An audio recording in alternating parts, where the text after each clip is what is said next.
3, 2, 1. E aí, rapaziada? Acabou, né? Mais uma Copa do Mundo termina da mesma maneira para a seleção brasileira. Eliminada por mais uma seleção europeia. Dessa vez foi a Noruega, né? Derrota por 2-1 e adeus ao sonho Drex. E isso nos obriga a fazer uma pergunta que há alguns anos parecia impossível de ser feita. O Brasil ainda é o país do futebol? Me responda aí nos comentários, aproveitando para pedir para que você curta, compartilhe e se inscreva no nosso canal. Refazendo a pergunta, o Brasil ainda é o país do futebol? Essa pergunta não surge apenas pela derrota de hoje, não, né? No caso, dia 5 de julho de 2026. Ela é consequência de uma sequência de eliminações, né? De atuações abaixo do esperado e da sensação de que a seleção brasileira já não impõe o mesmo respeito, né, que um dia impôs aos seus adversários. Essa é a grande verdade. Mas antes de falarmos do jogo, né, sobre o jogo contra a Noruega, precisamos voltar um pouco no tempo e analisar como foi a campanha do Brasil nesta Copa do Mundo. Porque a eliminação não aconteceu apenas nos 90 minutos da oitava de final. Né? Ela foi sendo construída ao longo do torneio. Né? Como cabeça de chave, o Brasil caiu no grupo C, né? Até um grupo acessível, né? Razoável, dado aos seus adversários, ao lado de Marrocos, Haiti e Escócia. Na estreia, a partida que era considerada a partida mais difícil foi justamente contra a seleção do Marrocos. E logo ali na primeira partida ficou bem evidente que esta Copa do Mundo seria muito mais complicada do que imaginávamos. Né? Os marroquinos começaram melhor, né? Dominaram as ações, né? Tanto é verdade que abriram o placar aos 21 minutos. Né? O Brasil encontrava muitas dificuldades para criar as jogadas, se parecia perdido em campo. Essa foi a verdade, foi um massacre marroquino. Né? E assim, foi somente uma jogada individual lá do Vinícius Júnior, que ele achou aquele drible e fez um golaço, né? E aí a seleção conseguiu chegar ao empate, né? Mas quem imaginou que aquele gol mudaria completamente o jogo se enganou. A seleção do Marrocos continuou assim controlando a partida, enquanto o Brasil demonstrava pouca criatividade, perdão, pouca criatividade, pouca intensidade, se a gente pode falar, né? E muitas dificuldades para propor o jogo. Né? Ali, aliás, o sinal de alerta já estava aceso, na verdade. A seleção empatava, mas convencia muito pouco. Essa que foi a grande verdade. Aí veio a segunda rodada. Segunda rodada a gente enfrentou a seleção do Haiti. Teoricamente era o adversário mais fraco do grupo. Então o Brasil foi lá e venceu por 3-0. Com autoridade, o torcedor. Nós voltamos a acreditar. A confiança reapareceu. Aquela tão falada soberba do brasileiro voltou. E aí, ó, a esperança do hexacampeonato voltou a crescer. Nosso ego inflou e tudo, né? Mas havia um detalhe importante. Marrocos também venceu a Escócia e a disputa pela liderança permanecia totalmente aberta. Essa foi a grande nuance desse grupo do Brasil. Na última rodada da fase de grupos, né, o Brasil enfrentou a Escócia. O Brasil enfrentou a Escócia precisando vencer bem, né, para terminar a primeira colocação e conseguiu. Foi uma vitória, mais uma vitória por 3-0, boa atuação, né? E a liderança do grupo garantida pelo saldo de gols. Né? Ambas as seleções ficaram com 7 pontos, mas o Brasil garantiu o primeiro lugar do grupo ali com um saldo de gols melhor do que a seleção do Marrocos. Ah, mas aí vai dizer, ó, até aquele momento o grande nome da seleção quem era? Quem era? Vinícius Júnior, né? Vinícius Júnior que além de marcar os gols, era o jogador mais decisivo, mais participativo e quem realmente fazia a diferença quando o Brasil encontrava dificuldade, né? Mas apesar da classificação em primeiro lugar, havia uma sensação que muitos preferiram ignorar. A seleção estava vencendo, parece clichê, né? Mas ainda não encantava, não convencia, né? Não mostrava o futebol brasileiro propriamente dito.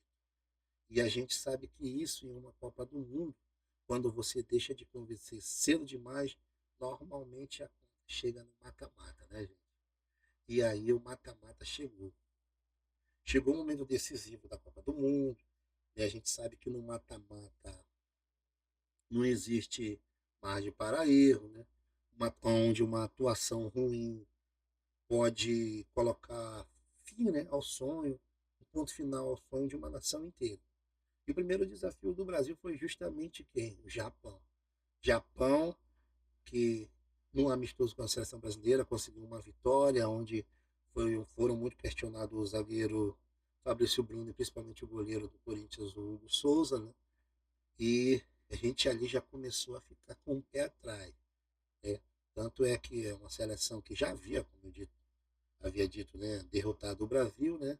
E que vinha fazendo uma excelente campanha ali na Copa do Mundo. Isso aí a gente não pode negar, né? Durante toda a semana, inclusive alguns jogadores japoneses deram entrevista demonstrando muita confiança, né? Houve até quem dissesse que não temia enfrentar a seleção brasileira, que a seleção brasileira não era mais aquela, essa que é a grande verdade. Aí essas declarações eu acredito que mexeram com o orgulho dos nossos jogadores, com o brilho dos nossos jogadores. A expectativa era uma resposta dentro de campo, mas a realidade foi bem diferente, a gente assistiu, né? O Japão começou pressionando, marcou alto, dominou aqui, dominou ali, aí boa parte das ações ele abriu para cá, após uma falha coletiva ali pelo lado direito, onde o Danilo foi fazer um lançamento pelo meio campo, acabou perdendo a bola, e aí o Casemiro não chegou, e o zagueiro Gabriel Magalhães acabou recuando, e ele o jogador japonês fez um belíssimo gol de fora da área, né? O resultado foi o gol, né? E aí naquele momento o Brasil parecia repetir todos os problemas apresentados durante a fase de grupo, né? Pouca criatividade, pouca intensidade e muita dificuldade para reagir, né? Mas o futebol tem também a eficiência. E aí o Casemiro, que havia falhado no lance do gol, apareceu na área para empatar a partida, né? Aí o empate trouxe certa tranquilidade e para tentar resumir, para não ser muito longo, já no finalzinho, ali nos acréscimos, o Bruno Guimarães fez uma excelente jogada e deixou o Martinelli cara a cara, que aproveitou a oportunidade e marcou o gol da classificação, né? Resultado final é Brasil 2, Japão 1. É uma vitória sofrida, mas bastante comemorada por todos os brasileiros, né? E foi suficiente para colocar o Brasil nas oitavas de finais. E aí, quem seria o próximo adversário? Noruega, né? E bastou o confronto ser definido para que um nome dominasse todas as discussões. Erling Haaland, né? Ou como dizem lá na Noruega, Erling Haaland. Durante toda a semana, né, jornalistas, comentaristas, torcedores alertaram para o principal perigo dessa seleção norueguesa, que era o Haaland. Haaland que já vive há anos entre os melhores atacantes do mundo. É um cara alto, né, forte fisicamente, é rápido, né, é excelente no jogo aéreo, extremamente decisivo dentro da área, que culminou no primeiro gol, né? Enfim, depois a gente vai chegar lá no gol. Aí, mesmo assim, a boa parte da torcida brasileira tratou o confronto como se fosse apenas mais um obstáculo, né? Só que no retrospecto das duas seleções, o Brasil nunca venceu a Noruega, tá, gente? Aí muitos diziam, tem um Gabriel Magalhães que já está acostumado a jogar contra o Haaland lá na Inglaterra, então a gente não vai precisar se preocupar com isso. Vocês lembram do Dante lá em 2014? Nossa, nós vamos de lembrar de 2014, né? Que bastaria repetir as atuações, né, que o Haaland não faria diferença, né? Mas a Copa do Mundo costuma ser bastante implacável aí com quem subestima seus adversários. Quando a bola rolou, gente, todo mundo assistiu. A Noruega tomou conta ali, conta da partida, desde os primeiros minutos, né? Marcava a pressão, tocou muito a bola, controlava a posse de bola, né? E quando parecia que ia chegar com toda facilidade ao ataque, né? O primeiro gol norueguês saiu logo, só que eles estavam impedidos e aí foi corretamente anulado. Já era um presságio, um aviso. O Brasil simplesmente não conseguia competir. Que jogo preguiçoso da nossa seleção, né? Mesmo jogando muito abaixo e surgiu uma oportunidade de ouro. Matheus Cunha sofreu um pênalti que incrivelmente não foi marcado no campo de jogo. O VAR teve que intervir.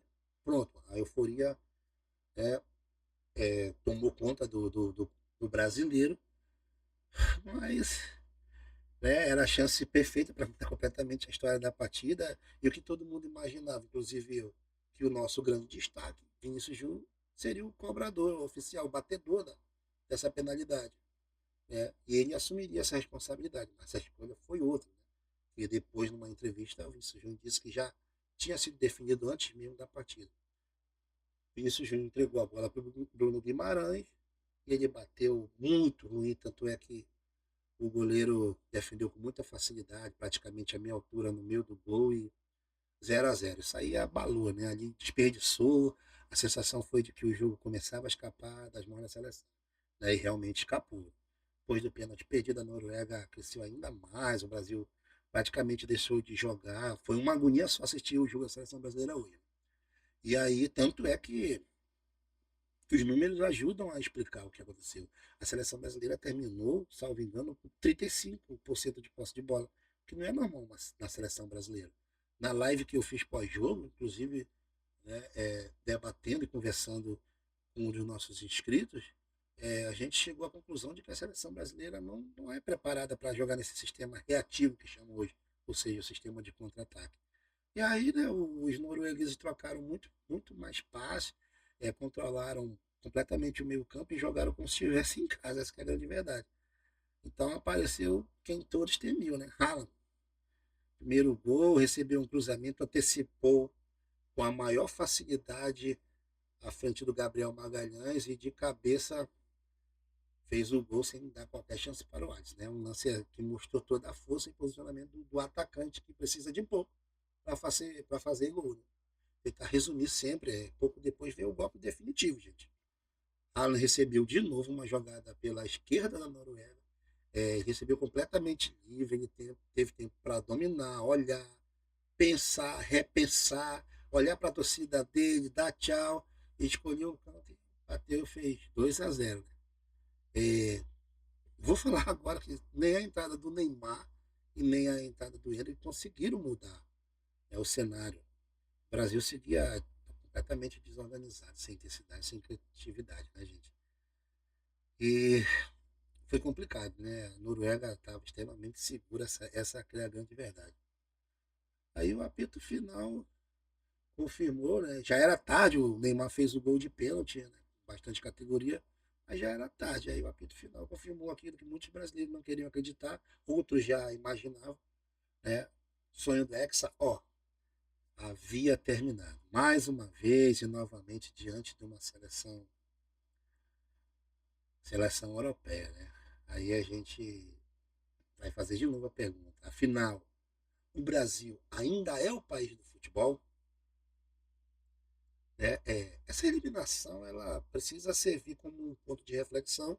Né? A gente sabe que perder faz parte, é do esporte, né? Que nenhuma seleção vai vencer todas as Copas do mundo. Tanto é que o Brasil ainda é a única seleção com 5 títulos, né? A única pentacampeã. A Inglaterra só tem um. A Alemanha, que era a tetra, foi eliminada. A Itália, que é tetra, nem se classificou para a Copa do Mundo. Né? A própria história mostra isso daí, né? Mas existe uma diferença enorme entre ser eliminado, né? Porque o adversário foi melhor em um determinado dia, e ser eliminado porque durante toda a competição você demonstrou problemas que nunca foram corrigidos. Né? O Brasil chegou às oitavas de final, mas se formos sinceros, em nenhum momento passou a sensação de ser favorito ao título. Tanto é que o favorito é a França, é a Argentina, é a Espanha, é a Inglaterra, mais não sei quem, nunca colocaram o Brasil como favorito. Em resumo, contra o Marrocos, sofreu muito. Contra o Japão, venceu com enorme dificuldade. E diante da Noruega, foi dominado durante praticamente toda a partida, e isso não é obra do acaso. É consequência de um futebol que há alguns anos parece ter perdido a sua identidade. Infelizmente, falando isso como brasileiro, dói muito. Né? Durante décadas, a seleção brasileira encantava o mundo, era sinônimo de criatividade, de improviso, de ousadia. Né? Os adversários entravam em campo preocupados, respeitavam a camisa amarela, né? Antes mesmo da bola rolar. Mas hoje, infelizmente, a sensação parece ter mudado. Né? As seleções europeias não enfrentam mais o Brasil com medo. Parece que é o contrário, na minha humilde opinião, parece que é o contrário. O Brasil que já entra com medo das outras seleções, né? E quando essas seleções vêm enfrentar o Brasil, elas enfrentam acreditando que podem vencer. E o pior, muitas vezes conseguem impor seu estilo de jogo do início ao fim. Isso que aconteceu nessa partida contra a Noruega, né? Isso não significa que o Brasil deixou de revelar grandes jogadores. Talvez sim, talvez não. Quem é o nosso grande jogador? Nosso grande jogador hoje é o Vinícius Júnior, nosso destaque. O Neymar, que se despediu da seleção brasileira, pelo menos por hora, não rendeu o que poderia render. Né? A gente continua assim produzindo talentos extraordinários, como eu já falei do Rodrigo, do Vinícius Júnior, tem o Rodrigo, tem o Endo, tem o Estevão, tem agora o Ryan, então tem o João Pedro, e aí a gente acredita que possa melhorar, mas talvez o problema seja outro, talvez esteja na forma como o nosso futebol é organizado, na formação dos atletas, na gestão, na preparação, na maneira como a seleção entra em campo para disputar os grandes jogos. Talvez estejamos vivendo muito mais a lembrança do futebol do que da realidade do presente. Essa que é a grande verdade. Somos os maiores campeões da história? Ainda somos, né? Temos 5 estrelas que continuam ainda estampadas na nossa camisa. Por enquanto é a única seleção, mas tradição sozinha não ganha jogo, né? Hoje a história ficou comprovada que a história não marca os camisa pesa, mas só pesa quando é acompanhada de um futebol bem jogado, bem disputado. Talvez tenha chegado a hora do Brasil olhar para dentro de si mais uma vez, né? Reconhecer os próprios erros, parar de acreditar que apenas o talento individual resolverá tudo e construir um projeto, de novo falando um projeto realmente sólido para voltar lá para o lugar que a gente sempre pertenceu. É difícil, mas também não é impossível. O torcedor brasileiro não quer apenas disputar mais Copa do Mundo, só disputar por disputar, né? A gente quer voltar a entrar no Mundial, acreditando que a gente é a melhor seleção do planeta, né? E aí, mais uma vez, a gente vai fazer a pergunta. Deixa aí no seu comentário, curta, você chegou aqui, compartilhe, comente. Se você não for inscrito, se inscreva no nosso canal. Mais uma vez a pergunta, o Brasil ainda é o país do futebol? Ou estamos vivendo apenas mais uma história construída atrás pelo Pelé, Garrincha, Romário, Ronaldo, Rivaldo, Ronaldinho, Kaká, Cafu e tantos outros, né, gigantes do futebol brasileiro que era a referência mundial? Ou ainda é, não sei, né? Então escreva aí a sua opinião aqui nos comentários, né? Eu quero saber o que você pensa também. Eu estou dando a minha opinião aqui e espero que você também dê a sua, né? E venha conosco, né? Fazer esse comentário, né? Se inscrever no nosso canal e dizer se você gostou desta análise, deixa o seu like, né? Inscreva-se aí no nosso canal, dessa moral para nós. Ativa aí o sino para acompanhar os próximos vídeos, tá? Beleza? E fica a pergunta, hein? O Brasil ainda é o país do futebol? Ó, um grande abraço, fique com Deus e até a próxima, né? Valeu!